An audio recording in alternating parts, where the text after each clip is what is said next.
Good afternoon friends. आज आपण सफलता के शिखर पर या विषयावर बोलणार आहे. तो फ्रेंड्स, यदि आप स्वयं अपने भाग्य का निर्माता बनना चाहते हैं और आपकी प्रबल इच्छा है कि सफलता के शिखर पर पहुंचे, तो इसके लिए सर्वप्रथम आपको अपना व्यवहार बदलना होगा. इसके लिए सबसे पहले आप अपने मन से घृणा, ईर्ष्या, द्वेष आदि विचारों को निकालकर बाहर करें. तब आप अपने भाग्य का स्वयं निर्माण करें. इस बात का विश्वास रखें कि सब कुछ आपके हाथ में है, क्योंकि आप ही तो अपने भाग्य का निर्माता है. फ्रेंड्स, मनुष्य के सब प्राणी है जिसे प्रकृति ने, निसर्ग ने सब कुछ दे रखा है.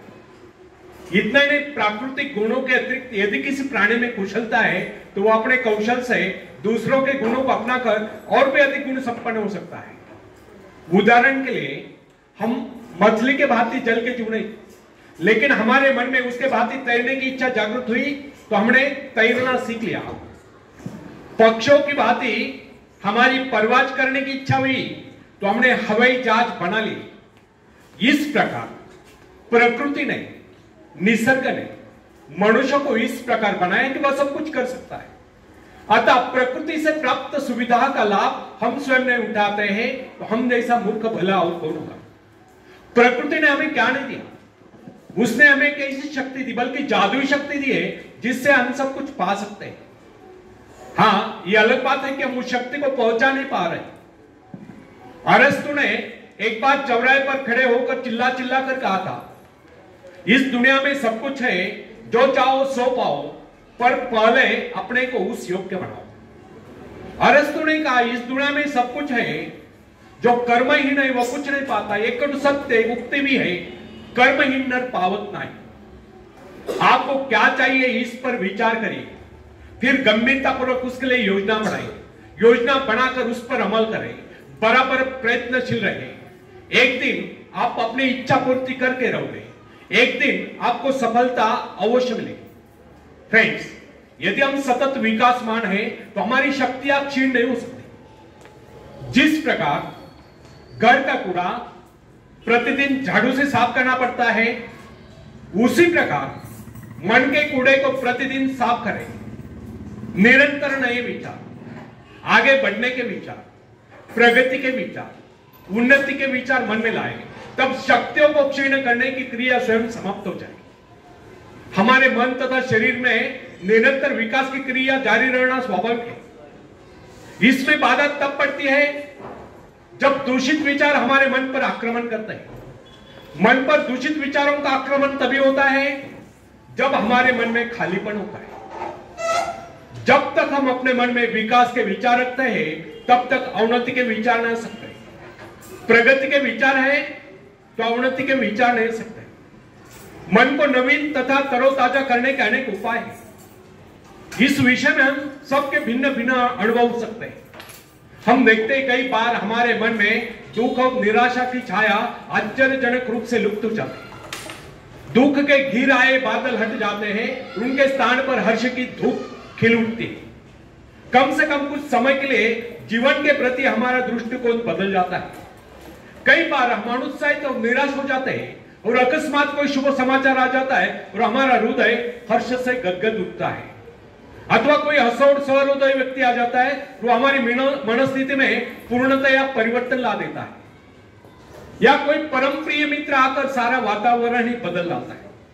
अथवा अचानक किसी सुंदर स्थान अथवा देश की यात्रा करने का अवसर प्राप्त हो जाता है और उसके प्राकृतिक सौंदर्य का लेप हमारे हृदय को शीतल कर देता है. किसी भी ऐसे स्थान की यात्रा करनी पड़ती है जिसकी हमारे मन में सदा से इच्छा नहीं, और वहां से सौंदर्य के कारण हमारे विचारों में परिवर्तन आ जाता है और हम प्रसन्नता से विभोर जाते हैं. कुछ लोगों का यह विचार है कि मन बाहरी प्रभावों को ग्रहण करने में असमर्थ है, उसकी स्थिति में विशेष परिवर्तन नहीं किया जा सकता. उसके हर्ष विषाद की सीमाओं का निर्धारण भाग्य द्वारा होता है और हम केवल इतना ही कर सकते कि इसे विचारों का अंश देकर चकमा दें. परंतु यह धारणाएं गलत है. हमारे पास ऐसे असंख्य उदाहरण हैं जिनमें व्यक्तियों की मनोवृत्ति में अमूल परिवर्तन होता देखा गया, उनके मस्तिष्क में क्रांति होती देखी गई। बहुत से लोग जो जन्म से ही दुर्बल थे वे व्यायाम द्वारा सबल होते देखे गए, अकर्मण्य कर्मठ होते देखे गए। ऐसे अनेक उदाहरण हमारे सम्मुख है जिनमें व्यक्ति मानसिक शक्तियों से रहित थे, किंतु प्रयत्न द्वारा उनमें भारी परिवर्तन आ गया और उनका दुर्बल व्यक्तित्व प्रबल व्यक्तित्व में परिणत हो गया। सास का एक उदाहरण लीजिए। बैठे बैठे सावधान। सास का एक उदाहरण लीजिए। बहुत से सफल व्यक्ति पहले इस गुण से रहित थे। खतरा था कि उनका समस्त भविष्य अंधकार में होगा, परंतु माता पिता या गुरु की शिक्षा का उन पर ऐसा प्रभाव पड़ा कि उनके जीवन की धारा ही बदल गई। इससे यह सिद्ध होता है कि मनुष्य उपदेश या शिक्षा प्राप्त करके या निरंतर अभ्यास से विचारों में क्रांति ला सकता है। फ्रेंड्स, साहस पर मनुष्य का जन्म सिद्ध अधिकार है। साहस के भाव परिपक्व होने पर वही व्यक्ति जो पहले कायर समझा जाता था, शौर्य पराक्रम के कारनामे कर लोगों को चकित कर देता है। जब हम भय, संदेह, निराशा से ग्रस्त स्थिति में होते हैं तब हम सही निर्णय नहीं कर पाते। उचित एवं ठोस निर्णय केवल उसी समय किया जा सकता है जब मस्तिष्क सही स्थिति में हो। निराशा, क्रोध, भय, ईर्ष्या, द्वेष आदि के बादलों से घिरकर अंधकार में न हो। भय तथा चिंताग्रस्त मनोस्थिति में कभी किसी महत्वपूर्ण विषय पर निर्णय नहीं करना चाहिए। जब मन निर्मल, संतुलित, शांत हो, कोई भी निर्णय उस समय करना चाहिए। उस समय जो योजनाएं बनाई जाए केवल उन्हीं को कार्यान्वित करने का प्रयत्न कीजिए। भय, क्रोध आदि के आवेग पर मानसिक शक्तियां बिखर जाती है। उस समय मन एकाग्र न रहने के कारण निर्णय गलत होते हैं। यदि मनुष्य सही शिक्षण प्राप्त करे या मन को अभ्यास कराए तो निराशा, क्रोध, ईर्ष्या, द्वेष आदि विचारों को कुछ क्षणों में अपने मन से निकालकर बाहर कर सकता है तथा प्रसन्नता का अनुभव कर सकता है। प्रसन्नता, आशा, आकांक्षा, उत्साह इन भावनाओं के आते ही मन का अंधकार दूर हो जाता है। अतः व्यक्ति को चाहिए कि इन रचनात्मक विचारों को हर समय अपने मन में रखे।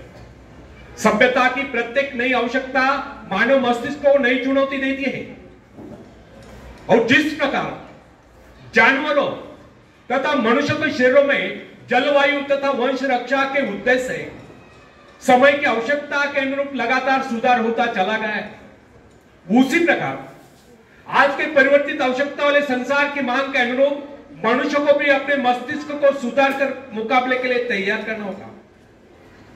मस्तिष्क पर जिन विषयों पर सोचने का भार पड़ता है उसी का अनुरूप अपने में परिवर्तन कर लेता है। वो नई कोशिकाओं का विकास कर लेता है, दुर्बल कोशिकाओं की मरम्मत कर लेता है तथा उन्हें मुकाबले के लिए तैयार कर लेता है। फ्रेंड्स, बड़े शहर के हलचल और शोरगुल में काम करने वाले व्यक्ति का मस्तिष्क विविध रूपों में विकसित होगा। वह शीघ्र सोचेगा, तेजी से गति करेगा, संक्लिष्ट एवं विविध कार्यों में द्रुत गति से चेष्टा करेगा। शीघ्र आपने वाली विविध आपातकालीन क्रियाओं का मुकाबला करने के लिए वह तुरंत कार्यवाही करने का अभ्यस्त हो जाता है।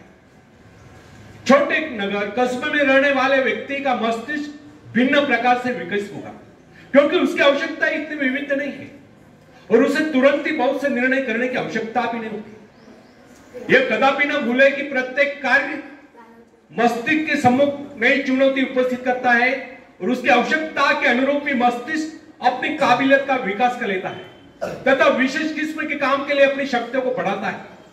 विभिन्न धंधों, नौकरियों, व्यापारों या व्यवसायों के लिए विभिन्न प्रकार की शारीरिक तथा मानसिक चेष्टाओं की आवश्यकता होती है। इन आवश्यकताओं में भी तीव्र गति से निरंतर परिवर्तन होता रहता है। अतः जिस व्यक्ति का मस्तिष्क जितना अधिक ग्रहणशील, संवेदनशील, सूक्ष्म होता है वह उतनी तीव्रता से अपने में परिवर्तन लाने में समर्थ होता है तथा नए संघर्ष में सफलता एवं विजय प्राप्त करता है। उदाहरणतः एक पूरक की आवश्यकता विशिष्ट होती है, अतः उसका मस्तिष्क उन्हीं आवश्यकता के अनुरूप विकसित होगा। वर्ष तक उसका मन निरंतर आध्यात्मिक विषयों के चिंतन में लीन होता है। अतः उसके मस्तिष्क के विकास का स्वरूप एक वकील, व्यावसायिक एवं भवन निर्माण विशेषज्ञ से भिन्न हो। फ्रेंड्स, जिस व्यक्ति का जीवन अध्ययन या बौद्धिक हलचलों में लीन रहा है, उसके मस्तिष्क के सेल्स का विकास एक व्यापारी के मस्तिष्क से भिन्न होगा। अध्यापक में विचारों की उन्मुक्तता, कार्यों में शिथिलता, भौतिक पदार्थ की प्राप्ति का आग्रह का अभाव, एकांत प्रियता दिखाई दी। जबकि व्यापारी में समझदारी, दूरदर्शिता, चतुरता, नियमबद्धता, समयबद्धता और फूर्ति दिखाई देगी। महत्वाकांक्षा मस्तिष्क के विकास में परिवर्तन या सुधार लाने वाली प्रबल शक्ति है। महत्वाकांक्षा या अपने जीवन के उद्देश्य को तय कर लेना स्वयं अपने आप में मस्तिष्क संबंधी बहुत ही महत्वपूर्ण घटना है। वैज्ञानिक लोग मस्तिष्क को विकसित करने की संभावना पर खोज करने में व्यस्त है। समय आएगा जब मस्तिष्क के विकास के रहस्य को मानव जान लेगा और इससे मनुष्य के चरित्र के विकास का कार्य सरल हो जाएगा। तब तक हमारे लिए इतना जान लेना पर्याप्त है, यदि हम अपने मस्तिष्क का ऐसा विकास चाहते हैं कि हमारा व्यक्तित्व सर्वप्रिय बने, तो इसके लिए सर्वप्रथम हमें अपने मन से घृणा, ईर्ष्या, द्वेष आदि विचारों को निकालकर बाहर कर देना होगा। जब यह गुण हमारे भीतर नहीं होंगे, तब हम हर क्षेत्र में अपने पांव जमा सकते हैं, दुनिया जहां से सहयोग ले सकते हैं तथा सफलता की ऊंचाइयों को छू सकते हैं। आखिरी में एक शेर मैं सुनाता हूं। तुम उड़ सकते हो मुक्त आकाश में, तुम मुक्त आकाश के पंछी हो। तुम व्यर्थ ही डरे हो, तुम भूल गए हो कि तुम्हारे पास पंख है। तुम पैरों से चल सकते हो, तुम आकाश में उड़ सकते हो। थोड़ा फड़फड़ाओ ताकि तुम्हें एहसास हो जाए। ध्यान सिर्फ भरोसा पैदा करने के लिए है। तुमने कुछ खोया नहीं, तुम सिर्फ भूले हो कि अपने पास पंख है, अपने पास पंख है। धन्यवाद।